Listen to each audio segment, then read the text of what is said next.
If someone told you there's a water pump that runs forever, no fuel, no electricity, and almost no maintenance, you'd probably assume it's science fiction or an Amazon scam. But it's real.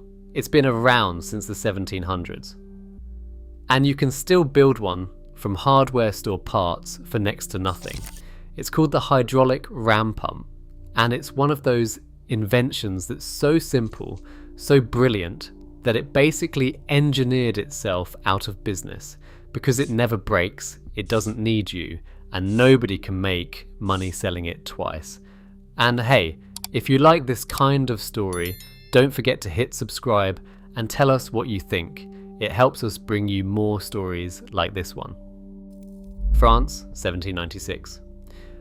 Joseph Michel Montgolfier, the same mind who once sent a sheep skyward in a balloon, stood at the edge of his family's paper mill in Voiron, staring at a problem as old as civilization. How do you get water to climb a hill without lifting a finger or burning a single lump of coal? The solution he hammered together wasn't flashy. It didn't need to be. With a few pipes and a clever valve, Montgolfier built a contraption that turned water's own momentum against itself. The result? A pump that could send water soaring 15 meters uphill, powered by nothing but the river's own stubborn flow. According to his notes, the mill yard echoed with a steady thump thump, a heartbeat for the machine age. No steam, no fire, just the relentless pulse of water hammer. Mill workers joked you could set your watch to it. The device ran day and night, lifting a trickle of stream water to the vats above, all without supervision. Montgolfier didn't patent the idea in France, but word spread. A machine that never asked for oil, never needed a new part, and didn't care if you forgot it existed. In a world obsessed with progress, that kind of honesty was almost suspicious.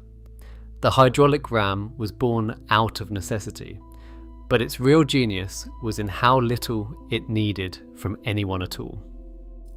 The hydraulic ram pump is a masterclass in getting something for almost nothing if you're willing to let water do the heavy lifting. Here's how it works. A downhill stream races through the drive pipe, picking up speed like a kid on a playground slide. At the end sits a spring-loaded valve waiting for just the right moment.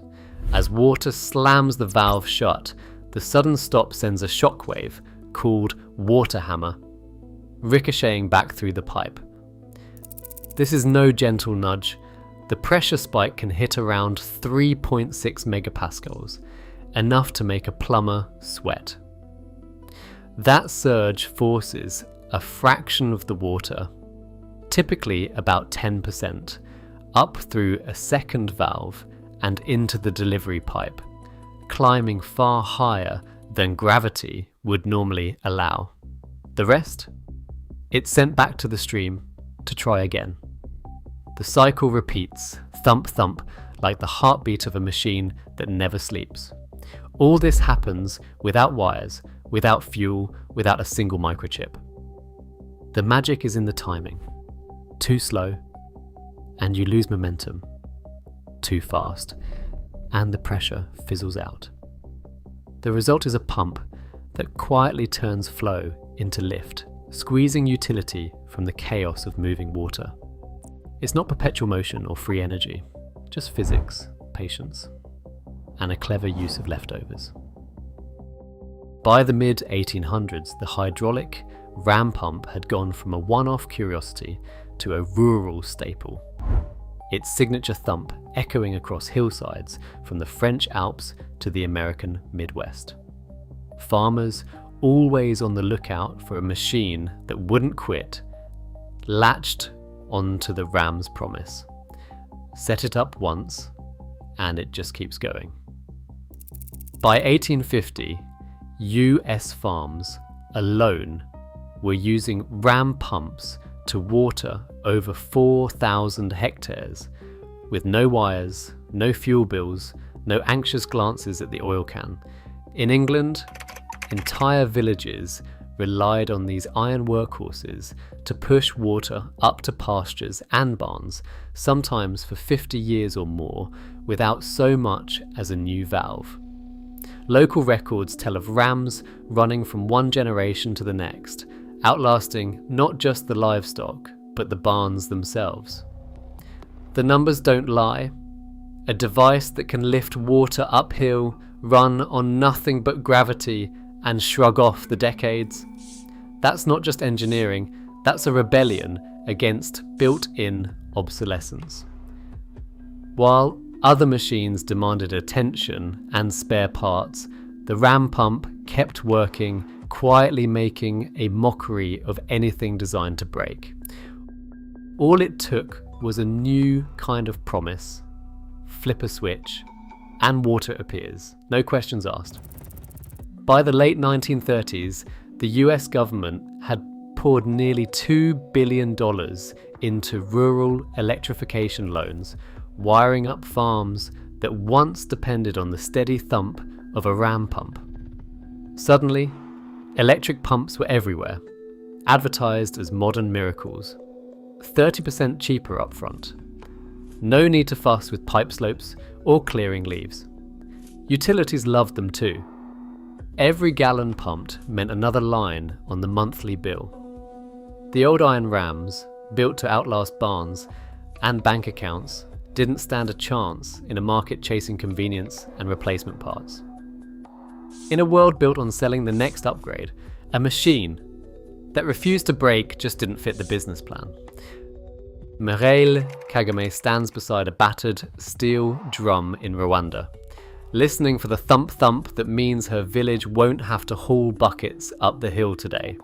This 30-year-old ram pump, patched with PVC and a bicycle valve, still pushes out 1,200 litres every day, enough to keep gardens green through the dry season. In Nepal, Tenzing Lama's pump, cobbled together from earthquake salvage, climbs 50 metres of mountain to irrigate a barley terrace, moving 800 litres daily without burning a stick of wood or a watt of power.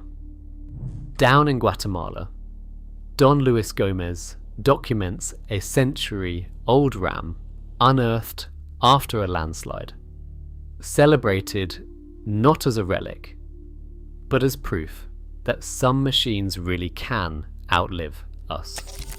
These aren't museum pieces, they're stubborn survivors doing honest work in places where planned obsolescence is just a punchline.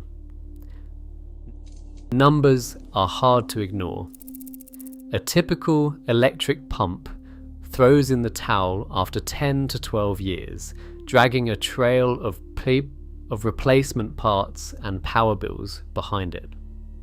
The ram, it shrugs and keeps thumping, sometimes for decades. On carbon, the gap is a canyon.